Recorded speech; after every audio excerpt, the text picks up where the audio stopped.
সায়েন্সের সমস্ত স্টুডেন্টদেরকে। আমরা আজকে চলে আসলাম অ্যালজেব্রা চ্যাপ্টারের সেকেন্ড ডেতে। আমরা ফার্স্ট ডেতে এক্সারসাইজ নাম্বার 11.3 এর কোশ্চেন নাম্বার 3 অবধি কভার করেছিলাম এবং সেই অবধি বোধহয় প্রত্যেকটা জিনিসই তোরা পরিষ্কার বুঝতে পেরেছিলি।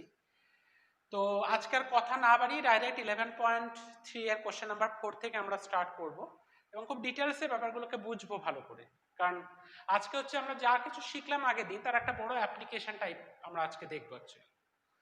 সো 11.3 এর এক্সারসাইজ 11.3 এর কোশ্চেন নাম্বার 4 এ যাওয়া যাক। কি বলেছে দেখ, give expressions for the following cases. নিচে কতগুলো কেস দেওয়া আছে সেইগুলোর এক্সপ্রেশনগুলো দিতে হবে, মানে ম্যাথমেটিক্যাল এক্সপ্রেশনগুলো দিতে হবে। প্রথম কোশ্চেনে কি বলেছে দেখ, 7 অ্যাডেড টু পি, মানে 7টাকে পি এর সাথে অ্যাড করা আছে। So added to P mean P এর সাথে 7 কে অ্যাড করা।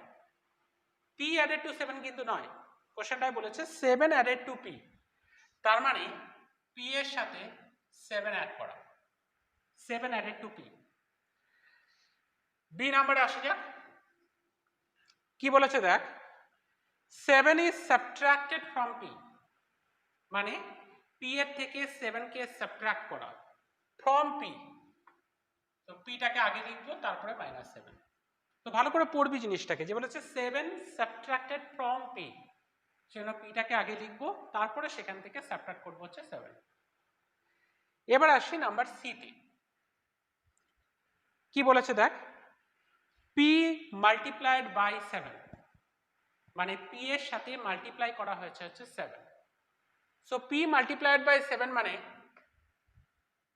7p। নাম্বার দিয়ে যাই।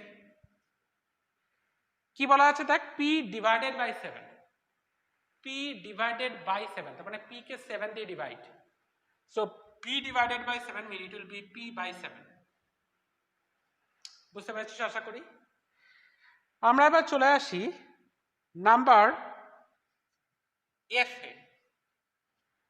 এটা তোদের জন্য অবশ্যই হোমওয়ার্ক, আগে সবগুলো দেখে নে তারপর একবারে হোমওয়ার্ক করবি। -p multiplied by 5, -p multiplied by 5, so কি হবে -5p। -p multiplied by 5, তার মানে 5p হয়ে যাচ্ছে, মাইনাসটা একবার সামনে চলে আসছে।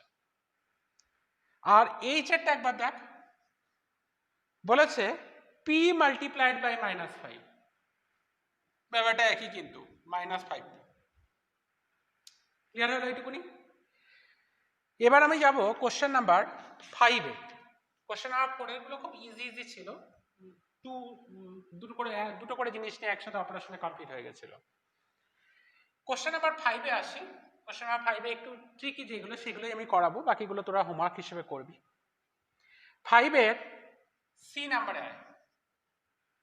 কি বলেছে দেখ, 5 times y to which 3 is added। ভালো করে ব্যাপারটা বুঝবি। 5 times y to which 3 is added। 5 times y মানে অবশ্যই 5y। টাইমস কথার মানে কি মাল্টিপ্লিকেশন, আমরা অলরেডি শিখেছিলাম আগের দিনকে, আজকেও আমরা শিখেছি 7 times p মানে 7p। সো 5 times y মানে 5 is multiplied with y, 5y, to which 3 is added, to which 3 is added, so +3। বুঝতে পেরেছিস? এবার পরেরটাতে আয়। পরেরটা বলতে তোরা চলে আয় হচ্ছে নাম্বার এফ এ। কি বলেছে দেখ, y multiplied by -8, y multiplied by -8, তার মানে আগে হবে -8y, and then 5 is added to the result, and then 5 is added to the result। কিভাবে করছিস বুঝতে পেরেছিস? কোথাও বুঝতে না পারলে স্কিপ করে গেলে রিপিট করে দেখ। নেক্সট হচ্ছে জি এরটা, y is multiplied by 5, তো 5y, and the result is subtracted from 16। think properly, and the result মানে 5 is multiplied, y is multiplied with 5, তার মানে হচ্ছে 5y হয়ে গেল, and the result মানে 5y টা সাবট্রাক্টেড ফ্রম 16 থেকে সাবট্রাক্ট করা হচ্ছে, তার মানে হয়ে যাবে এটা 16 মাইনাস 5y।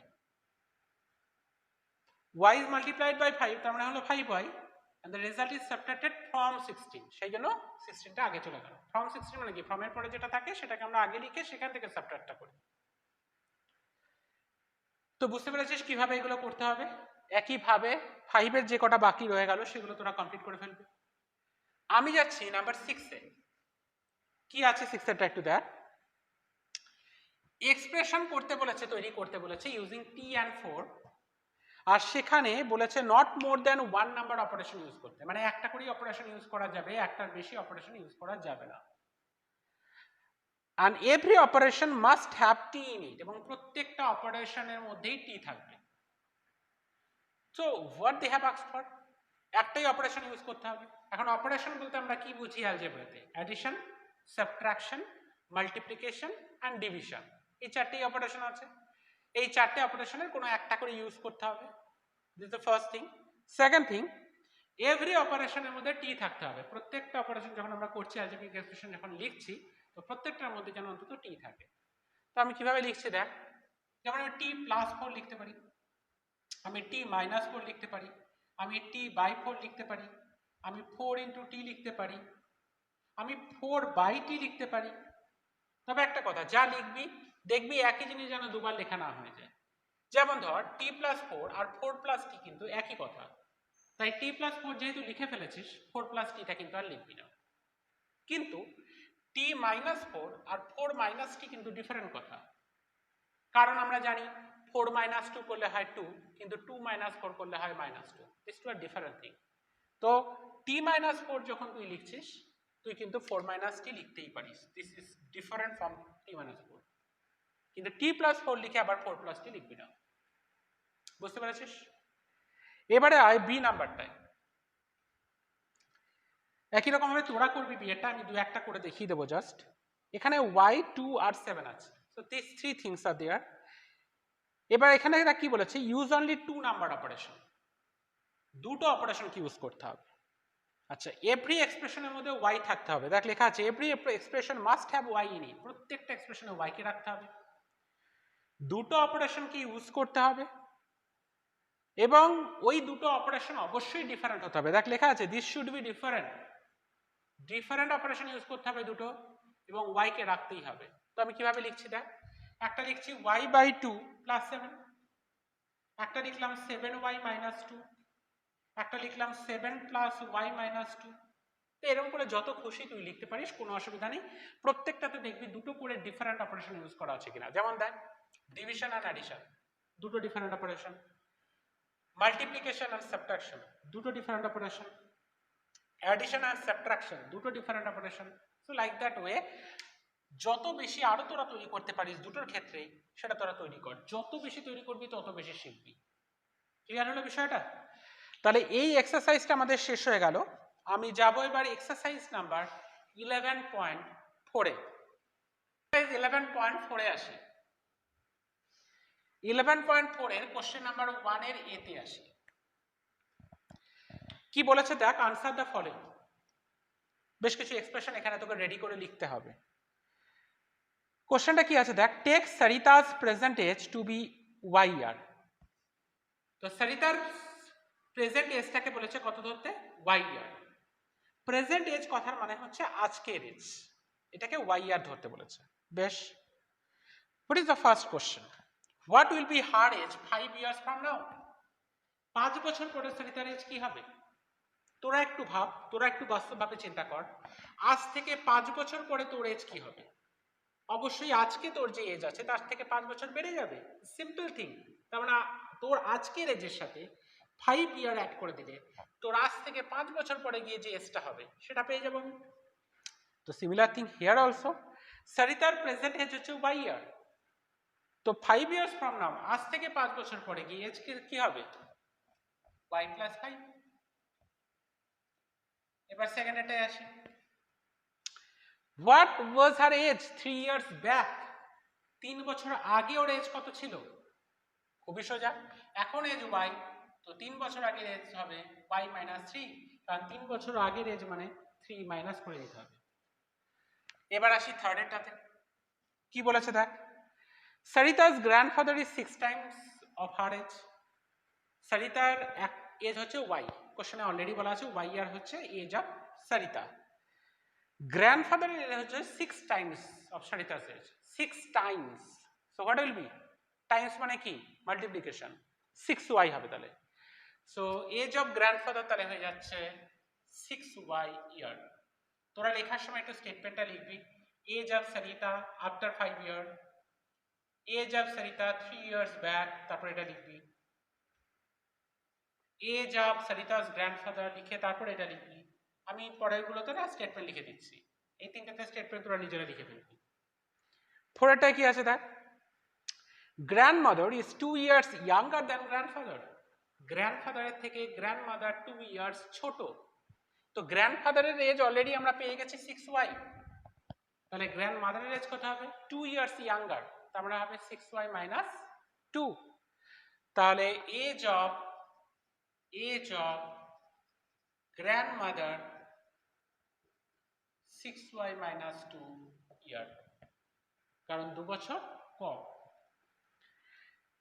নাম্বার 5 এ আসি, সরিতা's father's age, এবার হচ্ছে বাবার এজ নিয়ে কথা বলছে। সো সরিতা's father's age is 5 years more than 3 times of Sarita's age. 5 years more than 3 times Sarita's age. So age of Sarita's father কি হবে, বলা আছে 5 years more than 3 times of the Sarita's age. Sarita's age হচ্ছে 3y, মানে Sarita's age হচ্ছে y, ফাদারের age ওর 3 Times এর থেকেও 5 ইয়ার বেশি। 3 টাইমস মানে হচ্ছে 3y, তার থেকে 5 ইয়ার বেশি প্লাস 5। কারণ কোশ্চেনে এটাই বলা আছে যে Sarita's father's age is 5 years more than 3 times of the Sarita's age. Sarita's age যেহেতু y, তো 3 times of the Sarita's age মানে হচ্ছে 3y, তার থেকে 5 ইয়ার বেশি হচ্ছে ফাদারের এজ, সো প্লাস 5। আশা করি বুঝতে পেরেছি সেইটুকুনি। এবার আমি যাব কোশ্চেন নাম্বার বিতে। বিটা একটা সোজা কোশ্চেন, এখানে একটা লেন্থ ব্রেথের মধ্যে একটা রিলেশনের কোশ্চেন দিয়েছে, মানে বলা যেতে পারে খুবই সোজা। কি বলেছে দেখ,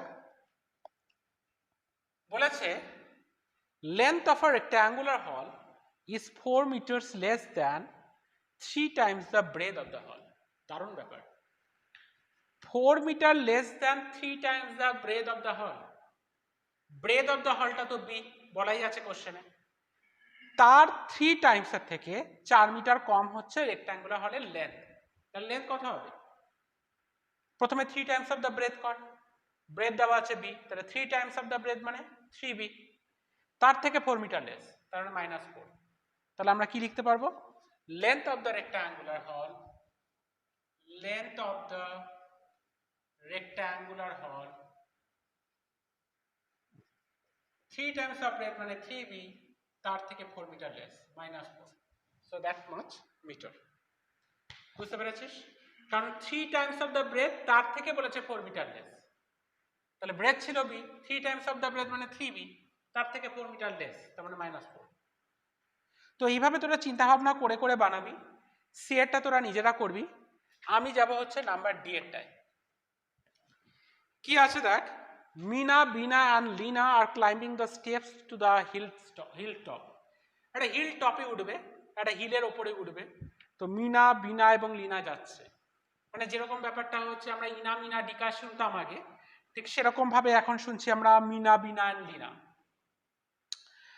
ওকে, so Meena is at step s. Meena কত নম্বর স্টেপে রয়েছে, এস নাম্বার স্টেপে রয়েছে। So what is s, I don't know. Meena আছে এস নাম্বার স্টেপে। Beena is 8 steps ahead.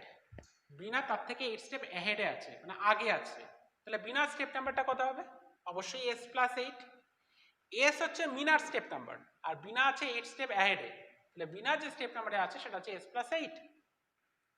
আর লিনা হচ্ছে 7 স্টেপস বিহাইন্ডে, তাহলে মিনা যে স্টেপে আছে সেটা হচ্ছে এস মাইনাস 8। এবার কি বলেছে দেখ, what are Bina and Meena. দেখ কোশ্চেনটা বোধহয় সামান্য একটা মানে গলতি আছে। গলতি হচ্ছে ওদের জিজ্ঞাসা করা উচিত ছিল হোয়ার আর বিনা অ্যান্ড লিনা।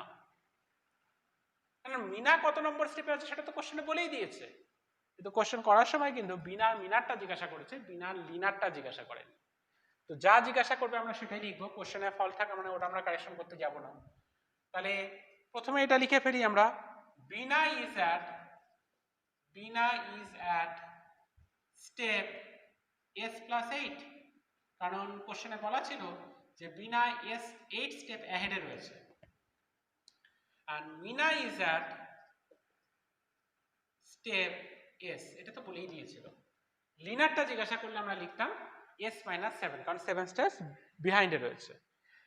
আচ্ছা এবার কি বলেছে দেখ, the total number of steps to the hilltop is 10 less than 4 times what Mina has reached. Mina যেখানে পৌঁছেছে, মিনা কোথায় পৌঁছেছে? মিনা এস নাম্বার স্টেপে পৌঁছেছে।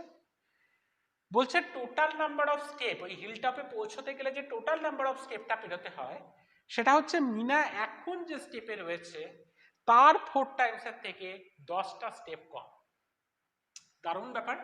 মিনা এখন যে স্টেপটা রয়েছে সেটা এস নাম্বার স্টেপ, তার 4 টাইমস মানে 4s, তার থেকে 10টা স্টেপ কমিয়ে দিলে পরে যেটা হবে সেটাই হচ্ছে total number of steps of the hilltop. তাহলে আমাকে সেটাই জিজ্ঞাসা করেছে। তো টোটাল নাম্বার অফ স্টেপস হবে হচ্ছে 4 times where Meena has reached, Meena যে স্টেপে পড়েছে সেটা এস, তার 4 টাইমসের থেকে কটা স্টেপ কম? -10। বোঝা গেছে আশা করি জিনিসটা। এবার আয় নাম্বার ইতে, ই নাম্বারে কি বলেছে দেখ, a bus travels at v kilometre per hour. তো v কিলোমিটার পার আওয়ার হচ্ছে speed of the bus. It is going from Daspur to Bishpur, Daspur থেকে ওটা যাচ্ছে বিশপুরে। After the bus has travelled 5 hour জার্নির পরে। এবার একটা ব্যাপার বোঝ, সেটা হচ্ছে আমরা অলরেডি একটা রিলেশন জানি between distance, speed and time. সেখানে আমরা পড়েছি ডিস্টেন্স ইকুয়াল টু হচ্ছে স্পিড ইনটু টাইম, আর speed equal to distance by time, time equal to distance by speed. এই বিষয়টা তোরা মনে রাখিস, ডিএসটি। তো ডিস্টেন্স ইকুয়াল টু কি করে বার করে? Speed into time. স্পিড বলে দিয়েছে v kilometre per hour, time বলে দিয়েছে 5 আওয়ার। তো আমি যদি স্পিড ইনটু টাইম করে দিই তাহলে আমি ডিস্টেন্সটা পেয়ে যাব। তো 5 আওয়ার জার্নি করার পরে দেখছে Bishpur is still 20 kilometer away. তো 5 আওয়ারের জার্নিতে যে ডিস্টেন্সটা কভার করলো সেটার সাথে 20 কিলোমিটার অ্যাড করে দিলেই দাসপুর থেকে বিশপুরের ডিস্টেন্স বেরিয়ে যাবে। কারণ দাসপুর থেকে জার্নি শুরু করেছিল, 5 আওয়ারের জার্নি হওয়ার পরে দেখছে আরো 20 কিলোমিটার বাকি বিশপুরে পৌঁছতে। তো 5 আওয়ারে যে ডিস্টেন্সটা কভার করলো তার সাথে আরো 20 কিলোমিটার অ্যাড করে দিলেই দাসপুর থেকে বিশপুরের ডিস্টেন্স বেরিয়ে যাবে। So distance between, that is the question, যে distance between Daspur and Bishpur. So distance between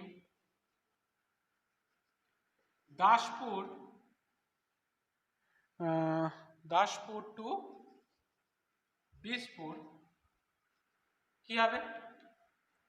প্রথমত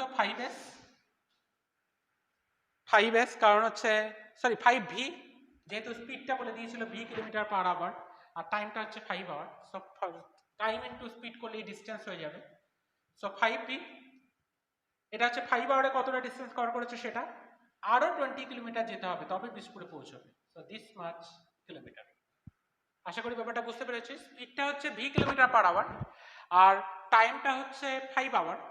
আমরা জানি টাইম ইনটু স্পিড করলে হয় ডিস্টেন্স। সো 5 ইনটু v করে আমি ডিস্টেন্সটা পেলাম, তার সাথে আরো 20 কিলোমিটার গেলে তবে আমি বিশপুরে পৌঁছাবো, সেজন্য +20। বোঝা গেছে জিনিসটা? তো আমাদের ই নাম্বার অবধি শেষ হলো। আমি এবার যাব হচ্ছে কোশ্চেন নাম্বার 2-তে। এবার আসি আমরা কোশ্চেন নাম্বার 2-তে। কি বলেছে দেখ, change the following statements using expressions into statements in ordinary language. তো এবার আমাকে যেগুলো দেওয়া আছে এক্সপ্রেশন স্টেটমেন্ট করে দেওয়া আছে, এটাকে আমাকে অর্ডিনারি ল্যাঙ্গুয়েজে লিখে এক্সপ্রেস করতে হবে। তো শুরু করা যাক। 2 এর এ নাম্বারে যাই ফার্স্ট। তা কি বলেছে, আর নোটবুক কস্ট ₹p, আ বুক কস্ট ₹3p। তাহলে আমরা কিভাবে লিখবো? Cost of a book is 3 times the cost of a 3 টাকে স্পেলিং এ লেখাই better 3 times the cost of a notebook কেন এরকম করলাম কারণ কোশ্চেনে অলরেডি বলা আছে যে একটা নোটবুকের কস্ট হচ্ছে রুপিস পি আর বুকের কস্ট হচ্ছে 3p তার মানে সেখান থেকে আমি কি লিখতে পারি যে কস্ট অফ আ বুক হচ্ছে 3 times the cost of a notebook এবার নেক্সট আমি যাই হচ্ছে আর একটা করবো আমরা এখান থেকে ধর সি এরটা করছি বলেছে দেখ our class has n student সি নাম্বার দেখ our class has n students and the school has 20 n students ক্লাসে আছে n খানা স্টুডেন্ট আর স্কুলে আছে 20 n তাহলে আমরা জিনিসটাকে কিভাবে লিখবো the total number of students in the school is 20 times the number of students in class তাহলে লিখবো এইভাবে জিনিসটা total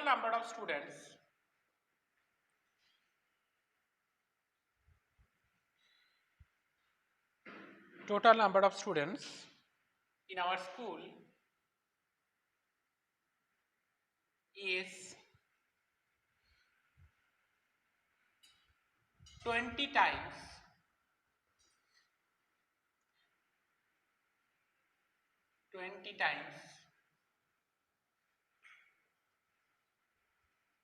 the number of students in our class তো স্কুলে যত স্টুডেন্ট আছে সেটা হচ্ছে 20 times the number of student in our class কারণ বলেছে ক্লাসে n জন নাম্বার অফ স্টুডেন্ট আছে আর স্কুলে আছে 20 টাইমস মানে 20 n লেখাই আছে কোশ্চেনে তো এইভাবে নিজেরা বানিয়ে স্টেটমেন্টগুলোকে লিখবি আমি এখান থেকে তোদেরকে আর একটা দেখাবো সেটা হচ্ছে নাম্বার ডি এরটা বাকি যেগুলো পড়ে থাকলো সেগুলো সবকটাই তোদের হোমওয়ার্ক থাকবে দেখ লেখা আছে Jaggu is Z years old his uncle is 4z years old and his aunt is 4z minus 3 years old তাহলে কিভাবে লিখবো age of Jaggu's uncle is 4 times Jaggu's age and Jaggu's aunt is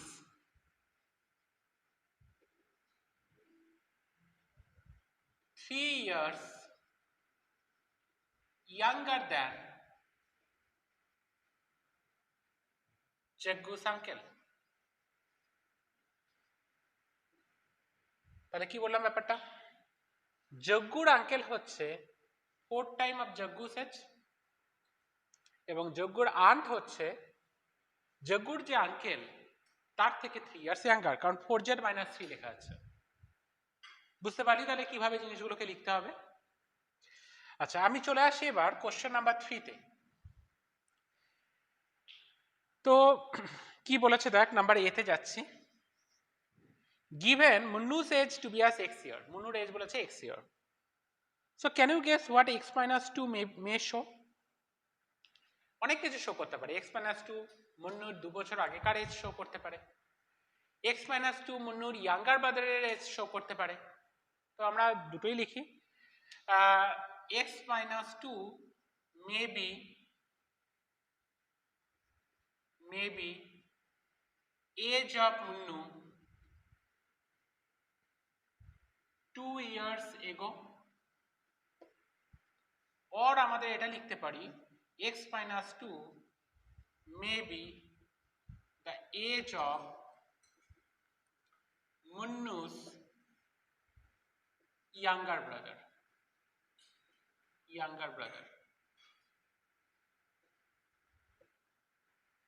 তো আশা করি বুঝতে পেরেছিস যে কিভাবে জিনিসগুলোকে লিখতে হয় কারণ দুটোই হতে পারে কিন্তু 3 এর বি নাম্বারটায় যা দেখ লেখা আছে given Sarah's age today to be as y year সারার এজ হচ্ছে y year think of her age in future or in the past মানে ফিউচারের এজ অথবা পাস্টের এজ নিয়ে ভাবতে হবে what will be the following expression indicate by +7 Y plus 7 কি হতে পারে? ফিউচার অথবা পাস্টের এজ নিয়ে বলতে বলেছে, তার মানে ডেফিনেটলি ফিউচারের এজ। তাহলে আমরা এটা লিখবো হচ্ছে Y plus 7 is the age of Sara 7 years after. আমার বলার সঙ্গে সঙ্গে তোরা খাতায় লিখে ফেলিস, দরকার হলে পজ কর, আবার শোন, দিয়ে আবার লেখ। ওয়াই মাইনাস 3 এর ক্ষেত্রে কি লিখবো? Age of Sara 3 years before. Y plus 4.5 কি লিখবো? Age of Sara 4.5 years after. আর ওয়াই মাইনাস 2.5 কি হবে? Age of Sara 2.5 years before. বুঝতে পেরেছিস কিভাবে লেখাগুলো লিখছে? সি নাম্বারে আয়, দেখ লেখা আছে given n number of students like football, what may 2n show? 2n may show that the number of students of the class. What n by 2 show? n by 2 may show the number of students like cricket. এরকম করে নিজে বানিয়ে লিখে fail না। তবে একটা চিন্তা ভাবনা করবি যে এটা কি হতে পারে। তুই হয়তো বলে দিলি যে 2n number of students like cricket, আর n by 2টাকে বলে দিলি হচ্ছে number of student in the class. এই তো গন্ডগোলটা শুরু হয়ে গেল। 2n number of student cricket খেলা ভালোবাসে, আর ক্লাসে আছেই n by 2 number of student. Is it possible? তো পসিবিলিটি নিয়েও একটু ভাববি। 2n যখন বলছে অনেকটা বেশি সংখ্যক স্টুডেন্ট, তো তখন আমরা বলবো যে ক্লাসের টোটাল স্টুডেন্ট বা স্কুলের টোটাল স্টুডেন্ট হচ্ছে 2n, আর n by 2 অনেকটা কমে গেল, তখন আমরা বললাম যে মেবি দে লাইক ক্রিকেট। বুঝতে পেরেছিস? তো এভাবে লেখাগুলো নিজেরা লেখ। আমি তো এটা ক্ষেত্রে স্টেটমেন্ট বলেই দিলাম। এভাবে লিখবি যে 2n may show the number of students those who total number of students of the class. n by 2 may show the number of students who like cricket. বুঝেছিস? তো আমি এবার যাব হচ্ছে নেক্সট এক্সারসাইজে, that is our exercise number 11.5। So exercise 11.5 এ যাওয়া যাক। ফার্স্ট কোশ্চেনে state which of the following are equations. দেখ, একটা এক্সপ্রেশনকে আমি তখন ইকুয়েশন বলবো যদি তার মধ্যে একটা ইকুয়ালিটি সাইন থাকে। কি বললাম? একটা এক্সপ্রেশনকে আমি ইকুয়েশন বলবো যদি তার মধ্যে একটা ইকুয়ালিটি সাইন থাকে এবং অবশ্যই তার মধ্যে একটা ভেরিয়েবল থাকতে হবে। ভেরিয়েবল কোনগুলো আমি অলরেডি বলে দিয়েছিলাম প্রথম দিনের ক্লাসে। X Y Z A B এগুলোকে ভেরিয়েবল হিসেবে আমরা সাধারণত ইউজ করে থাকি। তো কি বললাম? কোন একটা অ্যালজেব্রিক এক্সপ্রেশনের ভিতরে যদি একটা ভেরিয়েবল থাকে, অন্তত একটা ভেরিয়েবল থাকে এবং একটা ইকুয়ালিটি সাইন থাকে, তাহলেই ওটাকে আমরা ইকুয়েশন বলতে পারি। তো আমাকে বলেছে দেখ state which of the following are equations with a variable, এবং রিজন দিতে হবে ফর ইওর আনসার। ওকে, শুরু করা যাক। প্রথমে 1 এর এতে যা। 1 এর এ নাম্বারটা দেখ, ভেরিয়েবল আছে, আনসার হচ্ছে হ্যাঁ আছে, সেটা হচ্ছে এক্স, এবং একটা ইকুয়ালিটি সাইন আছে, so it can be an equation.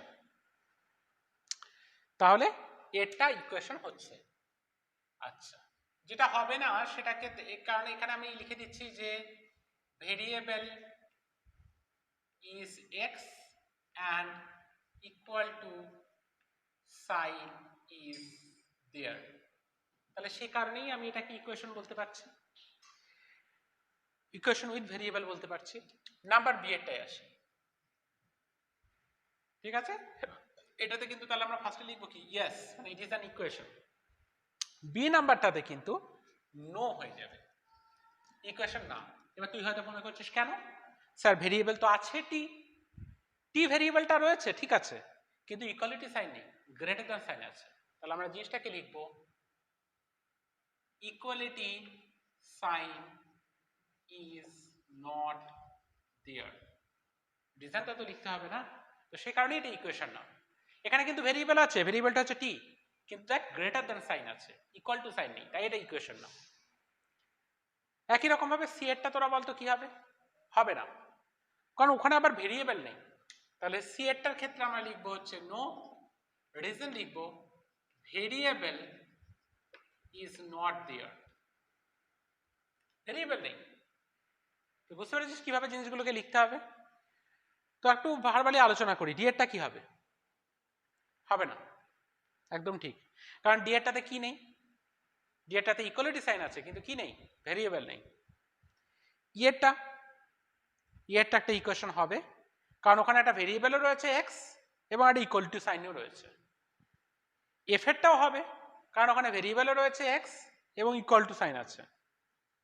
জি এরটা হবে না, যেটা হবে না কারণ ওখানে ইকুয়াল টু সাইনের বদলে লেস দ্যান সাইন দেওয়া আছে, ভেরিয়েবল আছে, সে থাক, ইকুয়াল টু সাইনটা তো নেই, দুটোই থাকতে হবে, তবেই তো আমাকে ইকুয়েশন উইথ ভেরিয়েবল বলতে পারি। এই চেটটা হবে, কারণ এই চেটটাতে ভেরিয়েবল আছে n এবং ইকুয়াল টু সাইন আছে। তো এইভাবে বাকিগুলো তোরা নিজেরা করে ফেলবি উইথ রিজন। ইকুয়েশন হলেও রিজন দিতে হবে, কিভাবে লিখতে হবে লেখাগুলো আমি অলরেডি দেখিয়ে দিয়েছি। তো এইভাবে তোরা নিজেরাও রিজনগুলো দিবি। দেখা গেল হলো না ইকুয়েশন, তো কি জন্য হলো না? ইকুয়েশন ইকুয়াল টু সাইনের জন্য হলো না, তাহলে তখন লিখতে হবে equal to sign is not there.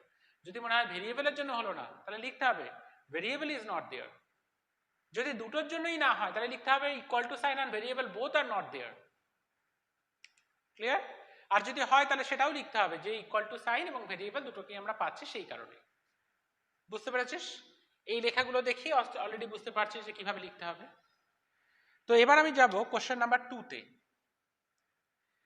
Question number 2-তে দেখ ইকুয়েশন সলভিং এর ব্যাপারে কথা বলা আছে। ইকুয়েশন সলভিং, তো ইকুয়েশন সলভিং এর একটু প্রসেসটা তোদেরকে বলে দিই। কোন একটা ইকুয়েশনকে যখন সলভ করা হয়, সলভ করা মানে হচ্ছে ওই ইকুয়েশনের মধ্যে যে বিল্ট ভেরিয়েবলটা রয়েছে সেই ভেরিয়েবলের ভ্যালুটা বার করা। কোনো ইকুয়েশন সলভ করা মানে হচ্ছে ওর ভিতরে যে ভেরিয়েবলটা আছে সেই ভেরিয়েবলের ভ্যালুটা বার করা। তো সেই ভেরিয়েবলের ভ্যালুটা বার করার জন্য রুল হচ্ছে ইকুয়েশনের একদিক থেকে আরেক দিকে, সেই দিকটা লেফট হ্যান্ড সাইড থেকে রাইট হ্যান্ড সাইড হতে পারে বা রাইট হ্যান্ড সাইড থেকে লেফট হ্যান্ড সাইড হতে পারে। কোনো কিছুকে নিয়ে যাওয়ার সময় অ্যাডিশন হয়ে যায় সাবট্রাকশন, সাবট্রাকশন হয়ে যায় অ্যাডিশন, মাল্টিপ্লিকেশন হয়ে যায় ডিভিশন, ডিভিশন হয়ে যায় multiplication and so on.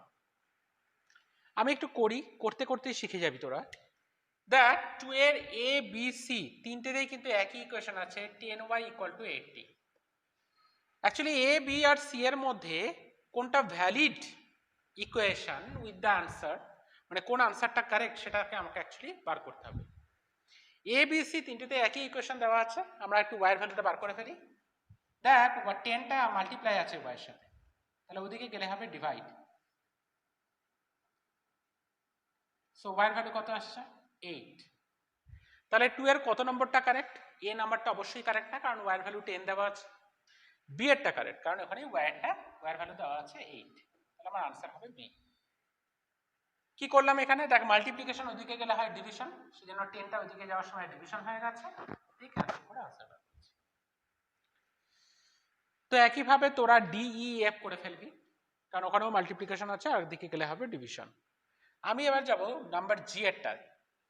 g এরটায় বলতে অ্যাকচুয়ালি বলতে চাইলাম g h i তিনটেই সেম। তো ওই ধরনের গুলো একটু করি। দেওয়া আছে b + 5 = 9। তাহলে b = কত হবে? 5টা পজিটিভ আছে, তো এদিকে গেলে হবে নেগেটিভ, সো 9 - 5। কারণ প্লাস একটা দিক থেকে আরেকটা দিকে গেলে হয় কি? মাইনাস। পজিটিভ একটা সাইড থেকে আরেকটা সাইডে গেলে হয় নেগেটিভ। তাহলে b = কত হবে? 9 - 5 করলে হবে 4। তাহলে b এর ভ্যালু কত হবে? 4। পেরেছিস বুঝতে? কারণ প্লাস একটা দিক থেকে আরেকটা দিকে গেলে হয় মাইনাস, এটাই হচ্ছে ইকুয়েশন সলভ করার রুল। এবার দেখ b এর ভ্যালু 4 কোনটায় রয়েছে?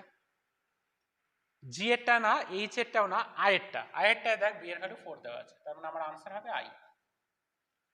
g h i এর মধ্যে i এর পুরো সেটটা কারেক্ট, মানে ইকুয়েশনটা এবং ইকুয়েশনের সলিউশনটা। এবার আমরা j k l এই টাইপের গুলোয় আসছি। এখানে আছে h - 8 that is equal to 5। দেখ 8 এর আগে কি সাইন আছে? মাইনাস, তো ওইদিকে গেলে কি হবে? প্লাস। কি বলেছিলাম? কোন সাইন একটা দিক থেকে আরেকটা দিকে গেলে চেঞ্জ হয়। মাইনাস একটা সাইড থেকে আরেকটা সাইডে গেলে হয় প্লাস, প্লাস একটা সাইড থেকে আরেকটা সাইডে গেলে হয় মাইনাস, মাল্টিপ্লিকেশন এক সাইড থেকে আরেকটা সাইডে গেলে হয় ডিভিশন, ডিভিশন এক সাইড থেকে আরেকটা সাইডে গেলে হয় মাল্টিপ্লিকেশন এন্ড সো অন।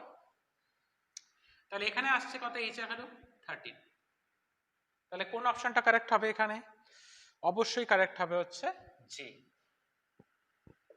তো আশা করি বুঝতে পেরেছিস কিভাবে করতে হচ্ছে। একই রকম ভাবে বাকিগুলো তোরা করে ফেল এখানে। আমি এখন নেক্সট যাব হচ্ছে কোশ্চেন নাম্বার 3-তে। নাম্বার 3-তে যাই। থ্রিটাতে কোনটা কারেক্ট সলিউশন হবে সেটাকে তুলতে হবে, ওখান থেকে পিক করতে হবে। আমি করব এ নাম্বারের টাইপ একটা করিয়ে দিয়েছি, আমি বি নাম্বারের টাইপও করিয়েছি, সিও করিয়েছি আমি। ঠিক আছে, আমি তাও করছি, বি এরটা করছি ফার্স্টে। দেওয়া আছে 5 n প্লাস 12 ইকুয়াল টু আছে 20। তাহলে n এর ভ্যালু কত হবে? প্লাস 12টা ওইদিকে গেলে হবে মাইনাস 12। ইকুয়েশনের রুল বলেছিলাম পজিটিভ একটা সাইড থেকে আরেকটা সাইডে গেলে হবে নেগেটিভ, তো মাইনাস করলে হবে 8। সো অপশনটা হচ্ছে 8। 8 ইজ দ্য অপশন। খুবই সোজা। আর একটা দেখ ডি এরটা, কিউ বাই 2 ইকুয়াল টু দেওয়া আছে 7। 2টা ডিভিশনে আছে, কিউ বাই 2 যেহেতু ডিভিশনে আছে ওইদিকে গেলে কি হবে মাল্টিপ্লিকেশন, তাহলে কিউ ইকুয়াল টু হবে 7 ইন্টু 2, তাহলে কিউ ইকুয়াল টু হবে 7 ইন্টু 2 মানে 40। সো অপশনটা হচ্ছে 14, থার্ড এরটা। তোরা আনসারটা এইভাবে দিবি, এখানটা লিখে নিবি আগে সবগুলো, এখানটাও সবগুলো আগে লিখে নে। 7 2 10 14, আনসার হবে 14। বুঝতে পেরেছিস কিভাবে করতে হবে? তো এইভাবে বাকিগুলো কমপ্লিট করে ফেল। কোশ্চেন নাম্বার 4 থেকে আমি আবার শুরু করব নেক্সট দিনকে। এইটুকু অবধি যা যা করলাম এর কনসেপ্ট ক্লিয়ার রাখ, ভালো করে বোঝ, ভালো করে শেখ। কোথাও অসুবিধা হলে অনলাইন ক্লাসে জিজ্ঞাসা করিস। Thank you.